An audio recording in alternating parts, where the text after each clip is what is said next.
তৃণমূলের প্রতিনিধি দল পুঞ্চ রাজৌরিতে যাবে তৃণমূলের প্রতিনিধি দল 23 মে পর্যন্ত রয়েছে কর্মসূচি। প্রতিনিধি দলে রয়েছেন ডেরেক ওব্রায়েন, নাদিমুল হক, মানুষ ভূঁইয়া, সাগরিকা ঘোষ এবং মমতা বালা ঠাকুর।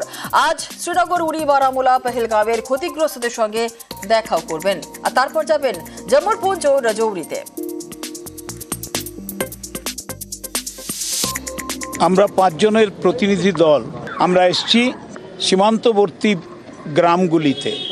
সেখানকার সমস্ত স্তরের মানুষের, সব ধর্ম, সব সম্প্রদায়ের মানুষের যে কঠিন যন্ত্রণা, পাকিস্তানের সেলিং এসে যেভাবে তাদের কষ্ট দিয়েছে, মৃত্যু হয়েছে, ঘর বাড়ি গেছে, তারা একা নয়, সবাই মিলে আমরা তার পাশে আছি।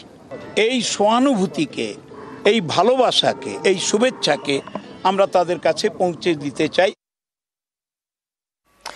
আবারও পাকিস্তানকে আরো জব্দের ব্লুপ্রিন্ট। ঘরে ঢুকে মারার পর এবার বিশ্ব দরবারেও এক ঘরে করার কৌশল।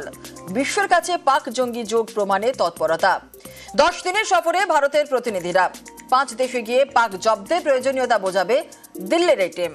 অপারেশন সিঁদুরের সাফল্যও তুলে ধরবেন দিল্লির দূতরা, আর একই যোগে ব্যাখ্যা দেবেন শাসক বিরোধী দুপক্ষের প্রতিনিধি। সর্বদলীয় টিমে তৃণমূলের অভিষেক বন্দ্যোপাধ্যায় গতকাল রওনা দিয়ে আজ সকালেই চাপানে প্রতিনিধি দল।